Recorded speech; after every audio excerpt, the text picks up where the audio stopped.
బులెటిన్లో మరో breaking news చూస్తున్నాం. తమ పిల్లలు ఎలా చదువుతున్నారో స్కూల్కు వెళ్లి తెలుసుకునే విధంగా మెగా పీటీఎం కార్యక్రమానికి శ్రీకారం చుట్టింది కూటమి ప్రభుత్వం. ఇప్పటికే 2 పీటీఎంలు విజయవంతం కాగా ఈ రోజు 3వ పీటీఎం నిర్వహిస్తున్నారు. శ్రీకాకుళం జిల్లా బామిని మండలంలోని ఏపీ మోడల్ స్కూల్లో పేరెంట్ అండ్ టీచర్ మీటింగ్ లో పాల్గొన్నారు సీఎం నారా చంద్రబాబు నాయుడు. మంత్రి నారా లోకేష్ విద్యార్థులు తల్లిదండ్రులతోటి సీఎం ముఖాముఖిగా నిర్వహించారు. పిల్లలు ఏం చేస్తున్నారు అని అడిగి తెలుసుకున్నారు. మీకు తల్లికి వందనం వచ్చిందా అని అడిగారు. 9 మంది పిల్లలకు 90,000 వచ్చిందా అని అడిగేగా వచ్చిందని సమాధానం ఇచ్చారు.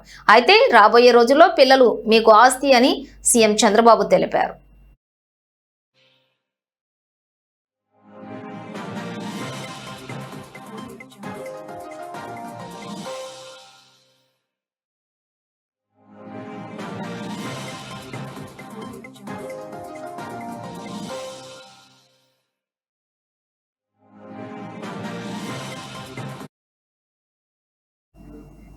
ఇక ప్రోగ్రెస్ కార్డును చూసిన సీఎం అబ్సెంట్ ను సబ్జెక్టుల వారీగా మార్కులు చదివారు.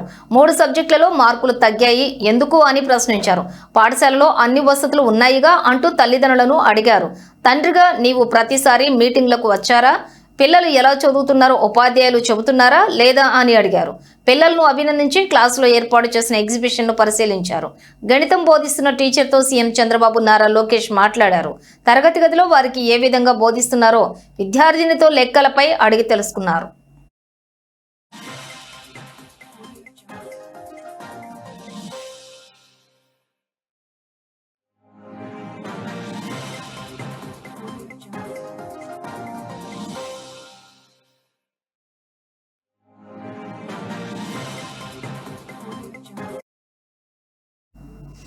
మోడల్ స్కూల్లో తల్లిదండ్రులతో నారా లోకేష్ తో కలిసి ఫోటో దిగారు సీఎం చంద్రబాబు. రిజిస్టర్లో తల్లిదండ్రులకు ప్రశ్నలు అడిగి వాటిని నోట్ చేసుకుని సంతకం చేశారు. మరో తరగతి గదిలోకి వెళ్లి విద్యార్థులు పిల్లలతో కలిసి కూర్చున్నారు. తల్లిదండ్రులతో కలిసి వచ్చిన పిల్లలు ఎవరు అంటూ చేతులెత్తమన్నారు. తండ్రుల కన్నా తల్లులే ఎక్కువగా వచ్చిన విద్యార్థులను అభినందించారు సీఎం. విద్య ఎలా ఉంది, బాగా చదువుకుంటున్నారా లేదా అంటూ కుశల ప్రశ్నలు వేశారు.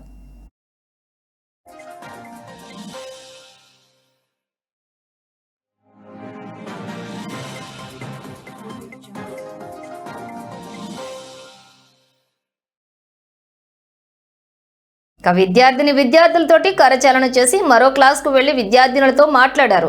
క్లాస్లో ఎంతమంది ఉన్నారో, ఇందులో గర్ల్స్ ఎంతమంది, బాయ్స్ ఎంతమంది అని విద్యార్థినులనే అడిగారు.